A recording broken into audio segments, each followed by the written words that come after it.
Bismillahirrahmanirrahim. I am Shazia from Faculty of Education, University of Sindh, Pakistan, assigned by Dr. Amjad Arain.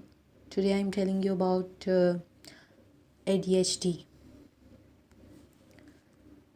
First of all, ADHD is the short form, and A means attention, D means deficit, H means hyperactivity, and D means disorder.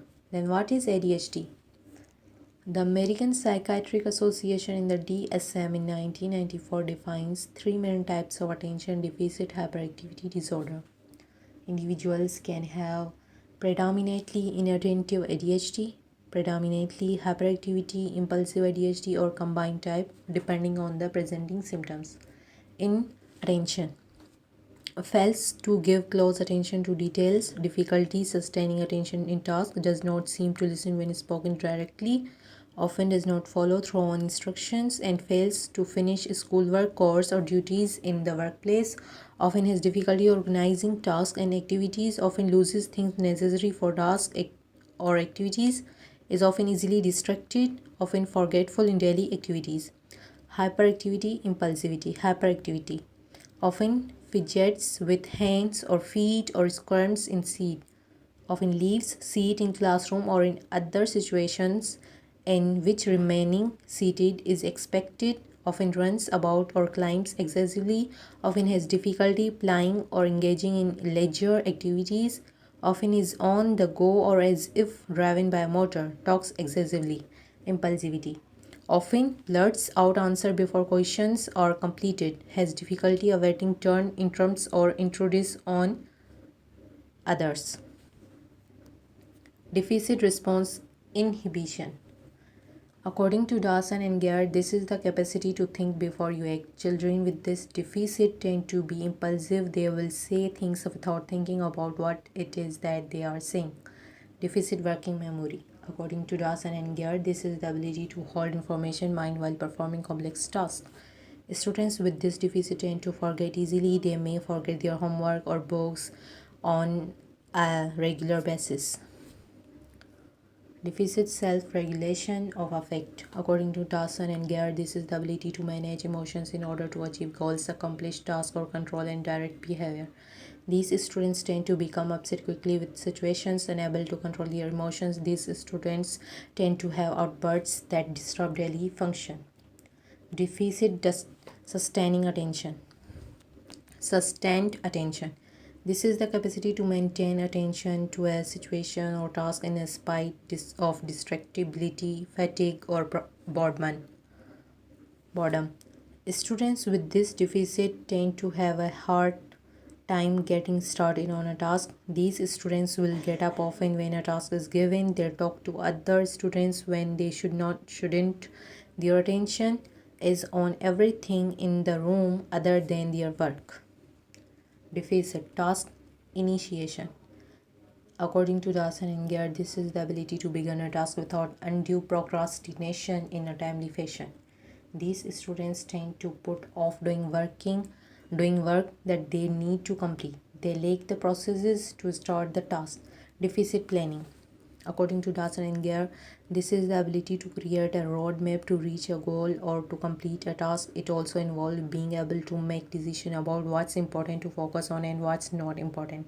These students tend to wait till the last minute to complete tasks and then not know what to do when they go to complete them.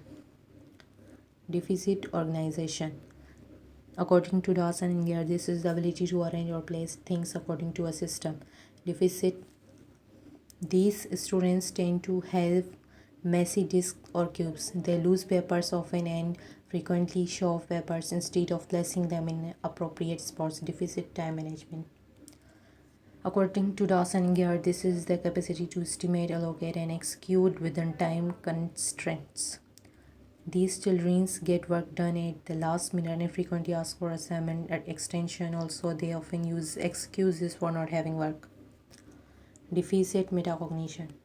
According to Dawson and Gare, this is the ability to stand back and take a bird's eye view of oneself in a situation. It is an ability to observe how you problem solve. It also includes self-monitoring and self-evaluative skills. These students make careless mistakes frequently. They also will complete one step then stop instead of finishing the series of steps. For example, these students may add instead of subtract over and over again while failing to review their work and realizing their mistake. Also, these students will do one step of long division and then stop, not reflecting on the whole process needed to complete the task. Why study ADHD? Today, in every primary school classroom across the country, there are several students who are diagnosed with ADHD. It is vital for teachers to understand ADHD so you don't feel frustrated, upset, or defeated. Reasons ADHD students misbehave. First, frustration because they have a different perception of the situation. Two, lack of structure. Three, they act the role of being bad. Four, they don't know how to ask to get what they need, so they act out. Five, the classroom is full of distraction. Six, the child feels misunderstood. Seven, hunger.